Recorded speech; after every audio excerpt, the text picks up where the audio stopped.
네, 안녕하세요. 오현민플레이의 오현민입니다. 오늘 제가 여러분들을 위해서 아주 중요한 꿀 같은 컨텐츠를 제가 한번 준비해봤습니다. 수능이 한 달 남은 지금 얼마나 완벽하게 수능을 준비해 가느냐가 가장 중요한 여러분들의 과제가 아닐까라고 생각을 하는데, 그래서 제가 그래도 나름 좀 공부를 열심히 하지 않았습니까? 그래서 제가 여러분들을 위해서 수능 수리 영역을 어떻게 하면 완벽하게 준비하고 갈 수 있을지, 혹은 완벽하지 않더라도 수능을 어떻게 준비해야 될지 꿀팁을 알려드리기 위해서 오늘 제가 이 컨텐츠를 준비해봤습니다. 오답노트에서 내가 틀린 답들, 이 오답들을 다 찾아봐야 하지 않나. 찾고 정리, 이해. 이 오답노트를 보면서 오답에 대해서 정리도 해보고, 그리고 내가 이해까지 해보고, 이런 식으로 말을 하는데, 사실 여기에 대한 살짝 오해가 있어요, 여러분들의. 문제가 100이라고 하면 이 중에서 10, 20, 30 정도 틀리는 사람들이 해야 될 게 오답노트를 만들고, 내가 틀린 답들, 그리고 왜 틀렸는지에 대해서 찾아보는 것, 그래서 정답으로 갈 수 있게 만드는 게 오답노트인데, 이 이상을 틀리는 사람들이 있어요. 진짜 100개 풀면은 50 이렇게 맞는 사람들은 지금 오답노트를 볼 때가 아니에요. 지금 여러분들은 나의 5개념이 뭔지를 찾아야 되는 게 아니라 아예 개념부터 다시 정리를 해야 돼요. 그래서 그 단원, 내가 이렇게 많이 틀린 그 단원의 개념을 한 번 더 보고 들어가셔야 됩니다. 그렇지 않으면 개념 정리가 아직 안 돼 있는 거예요. 근데 내가 정리가 안 돼 있는 상태에서 내가 틀린 답만 찾아본다? 그건 아니에요. 여러분들이 맞은 답도 틀릴 수 있고, 여러분들이 틀린 답들이 너무 많기 때문에 거기에 여러분들이 시간을 쓰는 자체가 지금 굉장히 비효율적입니다. 그래서 지금 30일 전인데도 불구하고 내가 어떤 단원에 100개 중에 40개, 50개를 틀리고 있다, 혹은 그 이상을 틀리고 있다라고 하면 개념부터 다시 살펴보세요. 지금 여러분들은 오답노트를 볼 타이밍이 아니라는 거. 이건 여러분들이 꼭 한번 확인을 하셔야 돼요. 모든 단원들 있잖아요. 단원이 뭐 1, 2, 3, 4 해가지고 정말 수도 없이 많을 거예요. 근데 이 수도 없이 많은 것들을 여러분들이 한 번씩 이 단원에서 내가 어떤 개념을 배웠고, 내가 이 단원을 왜 배웠는지, 어떤 문제를 풀기 위해서 필요 없어. 그냥 어머니, 아버지를 앞에 두고 해도 돼요. 그냥 한 명씩 놓고 그냥 내가 이거를 쭉 한 번씩 설명할 수 있는지, 그렇게 길게 설명하지 않아도 돼요. 미지수가 n개가 있고 식이 n개가 있을 때 이걸 풀기 위해서 연립방정식을 배운 거잖아요. 그런 것처럼 어떤 상황에서 내가 이 공식을 써야 되고, 어떤 상황을 위해서 배웠는지, 그거에 대해서 한 번씩 여러분들이 다 이야기가 될 정도라면 여러분들은 내가 배운 이 개념들을 문제에 적용할 수 있게 됩니다. 즉, 아까 오답노트를 만들기 전에 개념을 봐야 된다고 했잖아요. 내가 많이 틀린다면 개념을 먼저 얻고 나서 이 개념을 통해서 내가 이 문제를 왜 배웠는지를 한번 쭉 내가 생각을 하다 보면 그 이후에는 문제에 적용을 할 수 있게 됩니다. 그래서 꼭 시험에 들어가기 전에 앞에 사람을 한 명 앉혀놓고요, 그냥 한 번씩 설명을 해보세요.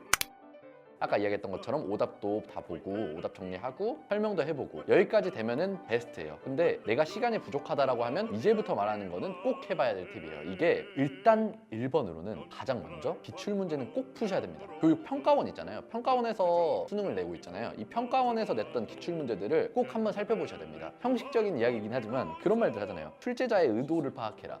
뭐 언어 영역 같은 경우에, 혹은 외국어 같은 경우에 뭐 출제자의 의도를 파악하는 게 굉장히 중요하다라는 말들을 많이 하는데, 이게 꼭 언어와 외국어 등에만 국한되는 이야기가 아닙니다. 수학에서는 출제자의 의도가 있어요. 의도가 다름이 아니라 이해했는지, 뭘 이해했는지를 출제자들은 파악을 해요. 그리고 이 출제자들도 아무래도 사람이다 보니까 경향성이 비슷해요. 그래서 이 출제자가 뭘 이해했는지를 물어보고 어떤 경향으로 문제를 내는지 여러분들이 체득하셔야 돼요. 이걸 여러분들이 막 이해하고 분석해라가 아니라 문제를 풀다 보면 그냥 대충 체득이 돼요. 그래서 똑같은 유형의 문제들을 보게 되면 여러분들이 훨씬 더 빠르게 접근을 할 수 있습니다. 그래서 꼭 이 수능을 보기 전에 기출문제를 한번 꼭 풀어보시기를 권장드리고요. 그래서 카이스트 같은 경우에도 시험 보기 전에 모두가 하는 게 있어요. 카이스트에서 사람들이 전공시험을 보기 전에 전교생이 다 그 교수님의 그 과목의 모든 기출문제를 다 풀어봅니다. 이건 카이스트에서 전교생들이 다 하는 일이에요. 이 과목에 대해서 어떤 방식으로 냈고, 그리고 생각보다 거의 비슷한 내용의 문제들이 나옵니다. 정말 수치와 표현 방식이 조금 바뀔 뿐이지 문제를 푸는 방법, 이게 조금씩 달라서 그렇지 푸는 방법은 다 똑같아요. 같은 평가원에서 낸 문제라면, 같은 선생님들이, 같은 교수님들이 모여서 낸 문제라면 대부분 비슷하게 나와요. 그렇기 때문에 꼭 기출문제를 풀고 가셔야 됩니다. 이거는 진짜 중요해요. 다른 거 다 했어도 내가 이전 수능 문제들을 안 풀어봤으면 내가 완벽하게 준비를 했다라고 저는 이야기할 수 없는 것 같아요. 그래서 꼭 수능 들어가기 전에 기출문제를 풀고 들어가시기를 권장드리겠습니다. 시간이 너무 부족해요. 내 수학에 쓸 시간이 5일밖에 없어. 근데 나는 한번 다 점검을 해야겠다라고 생각이 들면 문제를 풀 때, 이게 평소에는 굉장히 나쁜 버릇이지만 수능 전에는 꼭 하셔야 됩니다. 답지를 보세요. 그냥 무조건 보라는 게 아니야. 답지를 뭐 책 읽듯이 막 답지 정독하면서 막 이건 이렇게 푸는 거구나, 저건 이렇게 저렇게 푸는 거구나, 이건 아무 도움 안 돼요. 그게 아니라 내가 어떤 문제를 풀 때 이 문제를 보고 1번 문제가 이렇게 쭈루루루루룩 있으면 이거는 x랑 y로 식을 이렇게 만들어서 다음으로 이걸 첫 번째 식을 미분해서 이 두 개 1번과 2번의 식을 연립하면 되는 거구나, 이런 식으로 머리로만 생각하세요. 그러고 나서 답지를 확인하세요. 나의 이 풀이 방법이 맞았는지. 지금 여러분들이 세부 계산에 대해서 하나하나 다 일일이 하실 필요가 없어요. 내가 수능을 보기 전에 어떻게 대비를 하고 최소한 이건 해가야 된다. 최소 공식 암기, 그리고 최소 기출문제는 풀어봤어야 되는 거예요. 아까 말했죠. 시간이 부족하면 다 풀지 말라고. 그냥 답지 보세요. 답지 보면서 풀고, 그러니까 내가 내 풀이를 내서 답지랑 비교하는 식으로 해야 되고요. 오답 노트 꼭 마지막으로 최종 점검하시는데, 내 오답이 너무 많다라고 하시는 분은 오답 노트를 정리할 게 아니라 개념을 다시 정리해라. 그리고 마지막으로 모든 단원들을 왜 배웠는지, 어떤 문제에 적용했는지. 자, 그리고 마지막으로 수능을 볼 때 팁도 있어요. 이거는 사실 굉장히 전형적인 이야기일 수 있는데, 일단 1번은 아이디어가 필요한 문제들이 있어요. 저 때는 기하 벡터라 해가지고 여러분들 뭐 그냥 옛날에 풀었던 문제들 중에 뭐 예를 들면 막 그냥 도형들이 있어. 근데 여기서 뭐 어디 각도를 구하래. 여기 A의 각도를 구하래. X의 각도를 구하는데 그런 거가 있어요. 그냥 못 풀겠는데 내가 여기서 수선을 내려가지고 하나 내렸더니 X의 각도를 구하는 게 갑자기 확 쉬워졌어. 갑자기 이게 풀리네? 이런 문제들이 수능에 굉장히 있단 말이에요. 아이디어가 필요한 문제. 혹은 내가 식을 하나 더 만들어야 하는. 지금 식이 2개가 주어졌는데 변수가 3개예요. 이 식 하나를 어디서 가져오지? 풀다 안 풀려요. 한 1, 2분 투자했는데 잘 모르겠어. 이런 아이디어가 필요한 문제는 한 1, 2분 투자해서 진행이 안 되잖아요? 그럼 빨리 넘기셔야 돼요. 진행 안 되면 이거 빼고 풀어요, 빨리. 이 문제를 끝까지 잡고 있는 거 굉장히 손해입니다. 여러분들이 다 100점을 맞을 사람이라면 상관없지만 수능은 생각보다 그렇지 않아요.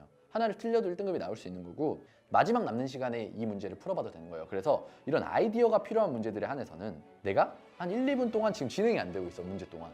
계속 똑같은 자리에 머물러 있어. 그러면 과감하게 다음 문제로 넘어가세요. 너무 당연한 팁이지만 실제로 이걸 못하는 사람들이 너무 많아요. 그리고 두 번째 팁은 식을 좀 중구난방으로 쓰시면 안 돼요.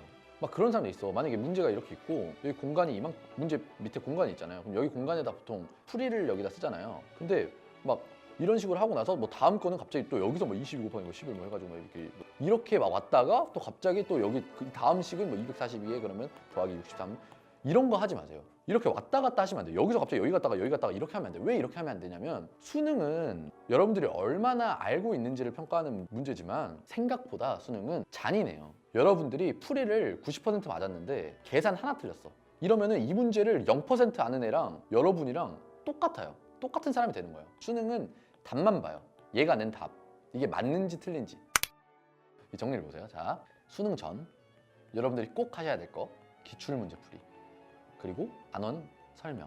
내가 이 단원에서 뭘 배웠고 이 배운 거를 어떻게 문제들에 내가 적용했었는지, 어떤 문제들을 썼었는지 설명을 할 수 있어야 돼요. 이 과정에서 내가 공부를 하면서 공부 중에는 오답 노트 꼭 보고 가셔야 되는데, 이 오답 노트를 볼 수준이 아니다. 정말 객관적으로 내가 100개 중에 40개를 틀린다, 30개 이상을 틀린다라고 하시는 분들은 오답 노트를 지금 당장 볼 게 아니라 먼저 개념부터 다시 보라. 개념부터 보고 나서 오답 노트를 보셔야 돼요.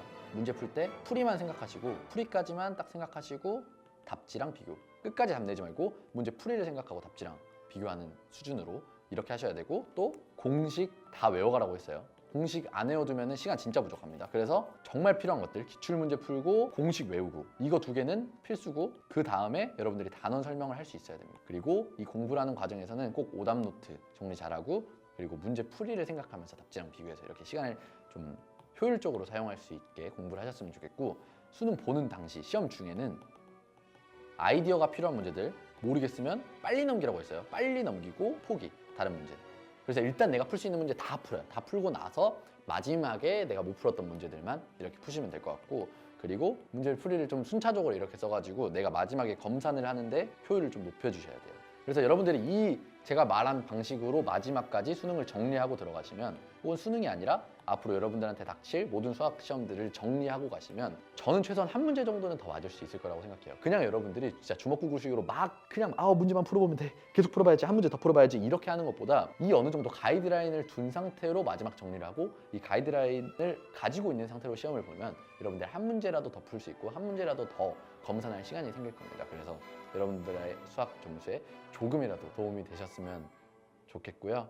네, 오늘 이 컨텐츠가 유익했다면 오현민 플레이 구독 그리고 좋아요 부탁드리겠습니다. 저는 조만간 또 여러분들의 공부에 있어서, 여러분들의 입시에 있어서 아주 피가 되고 살이 되는 중요한 팁을 가지고 돌아오도록 하겠습니다. 감사합니다. 안녕.